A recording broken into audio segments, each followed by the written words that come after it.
اللہم صلی علی سیدنا محمد وعلی آل سیدنا محمد۔ سورۃ النور یہ مدینہ میں نازل ہوئی، اس میں 64 آیتیں اور 9 رکوع ہیں۔ بسم اللہ الرحمن الرحیم، اللہ کے نام سے شروع جو نہایت مہربان رحمت والا ہے۔ یہ ایک صورت ہے جو ہم نے نازل فرمائی اور ہم نے اس کے احکام فرض کیے اور ہم نے اس میں روشن آیتیں نازل فرمائیں تاکہ تم نصیحت حاصل کرو۔ جو زنا کرنے والی عورت اور زنا کرنے والا مرد ہو تو ان میں ہر ایک کو 100 کوڑے لگاؤ، اور اگر تم اللہ اور آخرت کے دن پر ایمان رکھتے ہو تو تمہیں اللہ کے دین میں ان پر کوئی ترس نہ آئے، اور چاہیے یہ کہ ان کی سزا کے وقت مسلمانوں کا ایک گروہ موجود ہو۔ زنا کرنے والا مرد بدکار عورت یا مشرکہ سے ہی نکاح کرے گا، اور بدکار عورت سے زانی یا مشرک ہی نکاح کرے گا، اور یہ ایمان والوں پر حرام ہے۔ اور جو پاک دامن عورتوں پر تہمت لگائیں پھر 4 گواہ نہ لائیں تو انہیں 80 کوڑے لگاؤ، اور ان کی گواہی کبھی نہ مانو، اور وہی فاسق ہیں۔ مگر جو اس کے بعد توبہ کر لیں اور اپنی اصلاح کر لیں تو بے شک اللہ بخشنے والا مہربان ہے۔ اور وہ جو اپنی بیویوں پر تہمت لگائیں اور ان کے پاس اپنی ذات کے علاوہ گواہ نہ ہوں تو ان میں سے ایسے کسی کی گواہی یہ ہے کہ اللہ کے نام کے ساتھ 4 بار گواہی دے کہ بے شک وہ سچا ہے، اور 5ویں گواہی یہ ہو کہ اس پر اللہ کی لعنت ہو اگر وہ جھوٹوں میں سے ہو۔ اور عورت سے سزا کو یہ بات دور کرے گی کہ وہ اللہ کے نام کے ساتھ 4 بار گواہی دے کہ بے شک مرد جھوٹوں میں سے ہے، اور 5ویں بار یوں کہ عورت پر اللہ کا غضب ہو اگر مرد سچوں میں سے ہو۔ اور اگر اللہ کا فضل اور اس کی رحمت تم پر نہ ہوتی، اور یہ کہ اللہ بہت توبہ قبول فرمانے والا حکمت والا ہے، تو وہ تمہارے راز کھول دیتا۔ بے شک جو لوگ بڑا بہتان لائے ہیں وہ تم ہی میں سے ایک جماعت ہے۔ تم اس بہتان کو اپنے لیے برا نہ سمجھو بلکہ وہ تمہارے لیے بہتر ہے۔ ان میں سے ہر شخص کے لیے وہ گناہ ہے جو اس نے کمایا، اور ان میں سے وہ شخص جس نے اس بہتان کا سب سے بڑا حصہ اٹھایا اس کے لیے بڑا عذاب ہے۔ ایسا کیوں نہ ہوا کہ جب تم نے یہ بہتان سنا تو مسلمان مرد اور مسلمان عورتیں اپنے لوگوں پر نیک گمان کرتے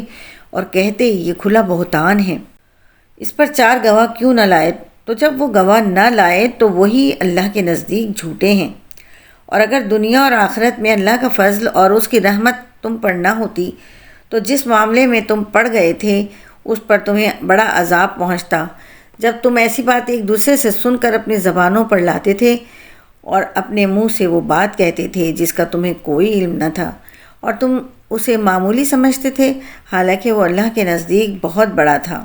اور کیوں نہ ہوا کہ جب تم نے اسے سنا تھا تو تم کہہ دیتے کہ ہمارے لیے جائز نہیں کہ یہ بات کہیں،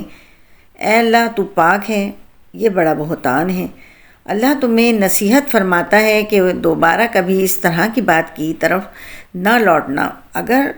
تم ایمان والے ہو، اور اللہ تمہارے لیے آیتیں صاف بیان فرماتا ہے، اور اللہ علم والا حکمت والا ہے۔ بے شک جو لوگ چاہتے ہیں کہ مسلمانوں میں بے حیائی کی بات پھیلے ان کے لیے دنیا اور آخرت میں دردناک عذاب ہے، اور اللہ جانتا ہے اور تم نہیں جانتے۔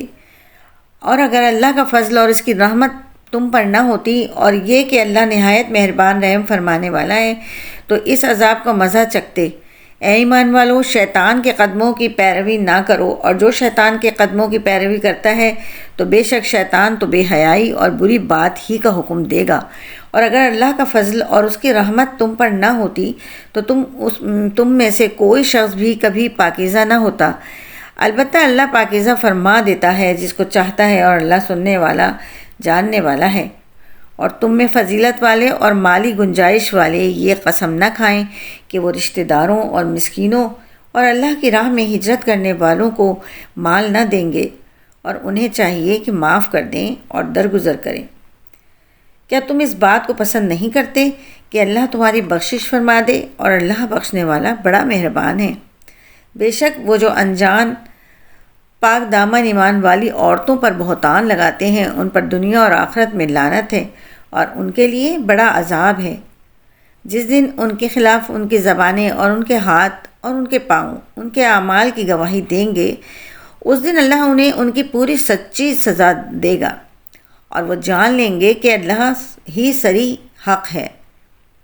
گندی عورتیں گندے مردوں کے لیے ہیں اور گندے مرد گندی عورتوں کے لیے ہیں، اور پاکیزہ عورتیں پاکیزہ مردوں کے لیے ہیں اور پاکیزہ مرد پاکیزہ عورتوں کے لیے ہیں۔ وہ ان باتوں سے بری ہیں جو لوگ کہہ رہے ہیں، ان پاکیزہ لوگوں کے لیے بخشش اور عزت کی روزی ہے۔ اے ایمان والو، اپنے گھروں کے سوا اور گھروں میں داخل نہ ہو جب تک اجازت نہ لے لو، اور ان میں رہنے والوں پر سلام نہ کر لو، یہ تمہارے لیے بہتر ہے تاکہ تم نصیحت مان لو۔ پھر اگر تم ان گھروں میں کسی کو نہ پاؤ تو بھی ان میں داخل نہ ہونا جب تک تمہیں اجازت نہ دے دی جائے، اور اگر تمہیں کہا جائے واپس لوٹ جاؤ تو تم واپس لوٹ جاؤ، یہ تمہارے لیے زیادہ پاکیزہ ہے، اور اللہ تمہارے کاموں کو خوب جاننے والا ہے۔ اس بارے میں تم پر کچھ گناہ نہیں کہ ان گھروں میں جاؤ جو خاص کسی کی رہائش نہیں، جن میں تمہیں نفع اٹھانے کا اختیار ہے، اور اللہ جانتا ہے جو تم ظاہر کرتے ہو اور جو تم چھپاتے ہو۔ مسلمان مردوں کو حکم دو کہ اپنی نگاہیں کچھ نیچے رکھیں اور اپنی شرمگاہوں کی حفاظت کریں، یہ ان کے لیے زیادہ پاکیزہ ہے، بے شک اللہ ان کے کاموں سے خبردار ہے۔ اور مسلمان عورتوں کو حکم دو کہ وہ اپنی نگاہیں کچھ نیچے رکھیں اور اپنی پارسائی کی حفاظت کریں اور اپنی زینت نہ دکھائیں، مگر جتنا بدن کا حصہ خود ہی ظاہر ہے، اور وہ اپنے دوپٹے اپنے گریبانوں پر ڈالے رکھیں اور اپنی زینت ظاہر نہ کریں، مگر اپنے شوہروں پر یا اپنے باپ یا شوہروں کے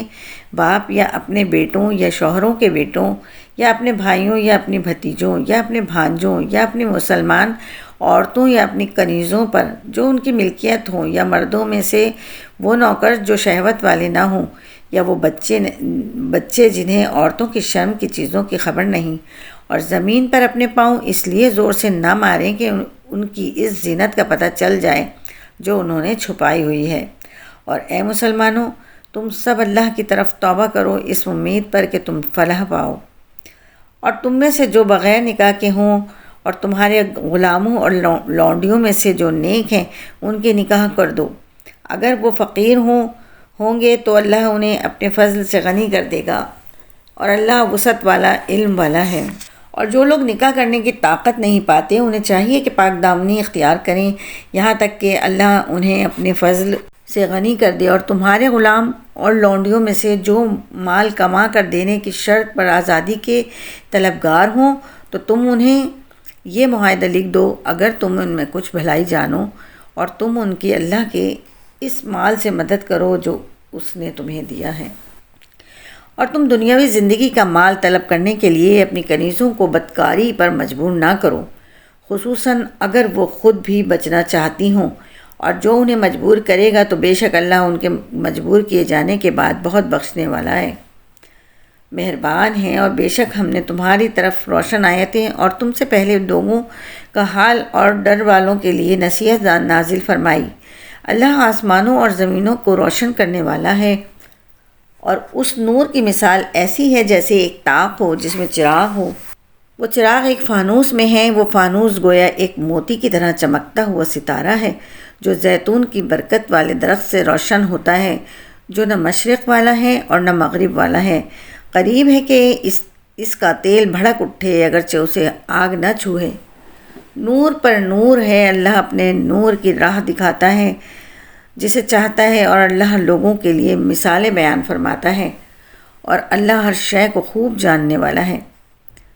ان گھروں میں ہے جن کی تعظیم کرنے اور ان میں اللہ کا نام ذکر کیے جانے کا اللہ نے حکم دیا ہے،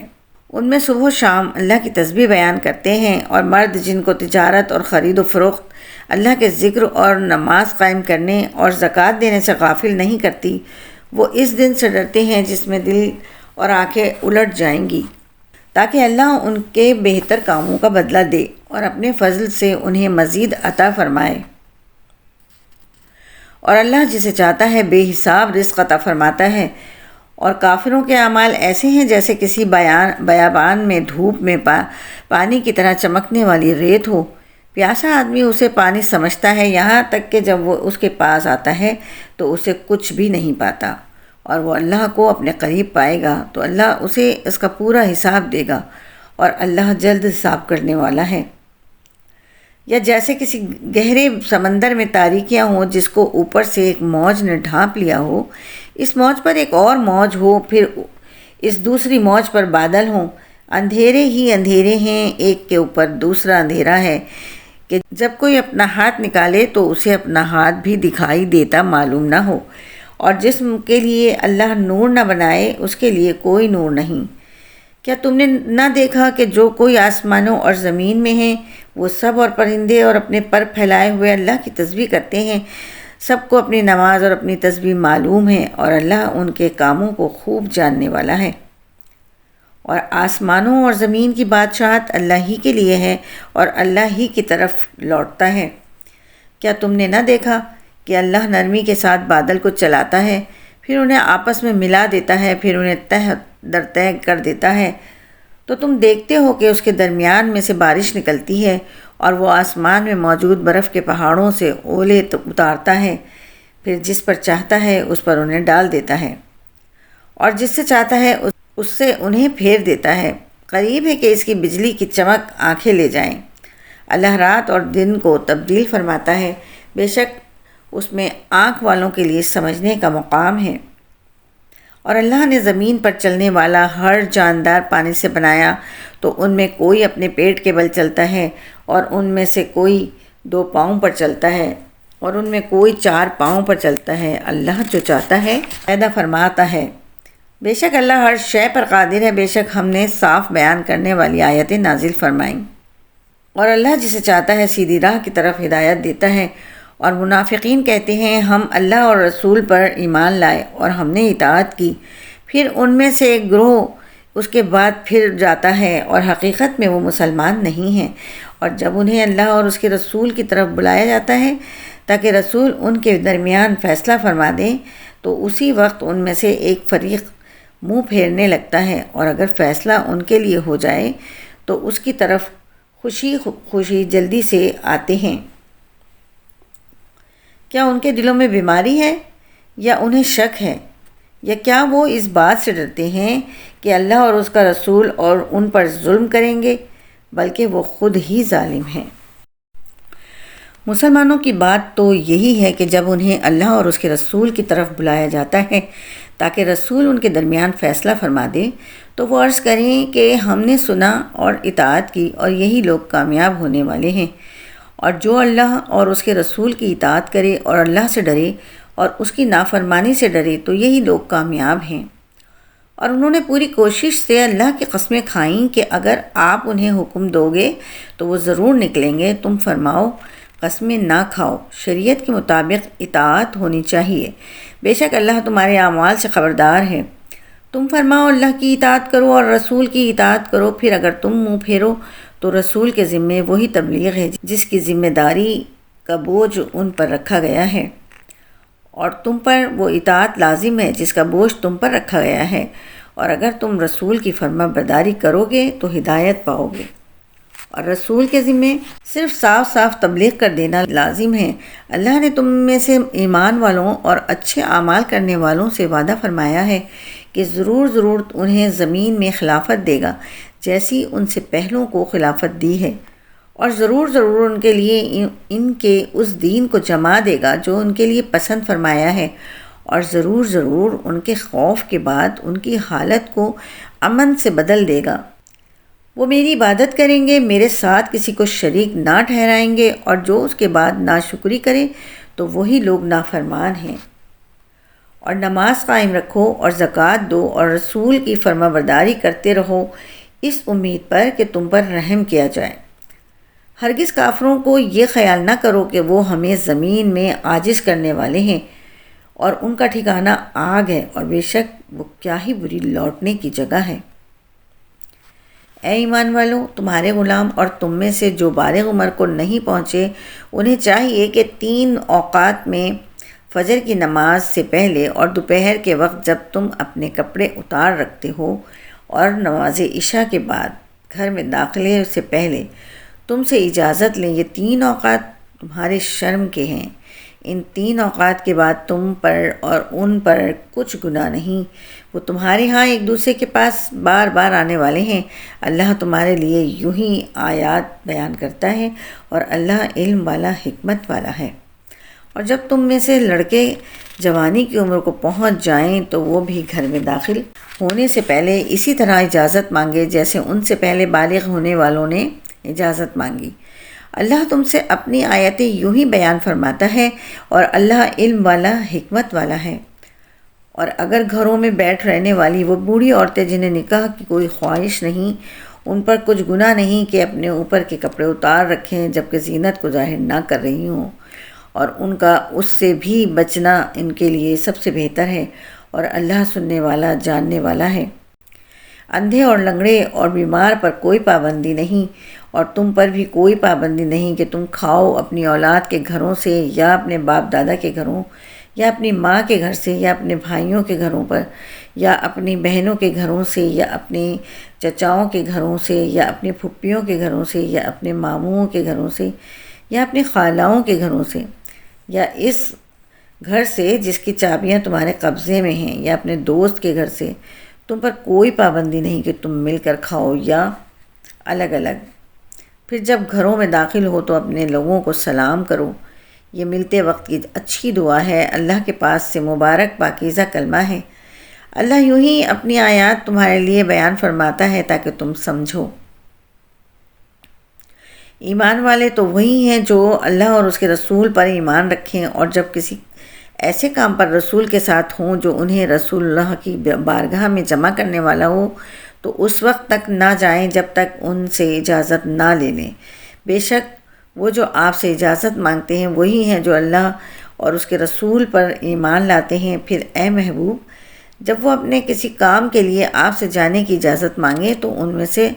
جسے تم چاہو اجازت دے دو،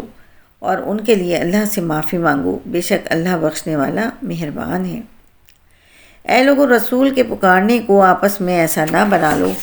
جیسے تم میں سے کوئی دوسرے کو پکارتا ہے، بے شک اللہ ان لوگوں کو جانتا ہے جو تم میں سے کسی چیز کی آڑ لے کر چپکے سے نکل جاتے ہیں۔ تو رسول کے حکم کی مخالفت کرنے والے اس بات سے ڈریں کہ انہیں کوئی مصیبت پہنچے یا انہیں دردناک عذاب پہنچے۔ سن لو، بے شک اللہ ہی کا ہے جو کچھ آسمانوں اور زمین میں ہے، بے شک وہ جانتا ہے جس حال پر تم ہو، اور اس دن کو جانتا ہے جس میں لوگ اس کی طرف پھیرے جائیں گے، تو وہ انہیں بتا دے گا جو کچھ انہوں نے کیا، اور اللہ ہر شے کو جاننے والا ہے۔